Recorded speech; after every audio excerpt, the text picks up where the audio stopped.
আসসালামু আলাইকুম সবাইকে। হ্যাঁ, একটা গিফট আনবক্সিং করা হচ্ছে। আর এই গিফটের ভিতরে কি আছে এটাই মূলত আপনাদের সাথে শেয়ার করবো এই ভিডিওতে। সো পুরো ভিডিওটা দেখতে থাকুন।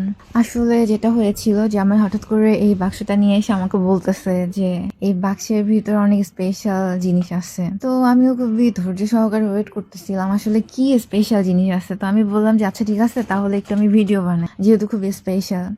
কি কিছু স্মেল পাচ্ছেন? আসলে এটা আমাদের বাংলাদেশের সেই চিরচেনা ইলিশ মাছ। আমরা যেহেতু মাছে ভাতে বাঙালি, তো এই মাছটার সাথে আমাদের অনেক ইমপ্রেশন জড়ানো গল্প জড়িয়ে আছে। ও মূলত এই ইলিশটা নিয়ে আসছিল হচ্ছে অনলাইন থেকে। এই যে স্মেল দেখছিল যে আসলে অরিজিনাল কিনা, ভালো আসছে কিনা। খুবই সুন্দর করে প্যাকেজিং করে দিছিল অনলাইন থেকে নেয়া এই ইলিশটা।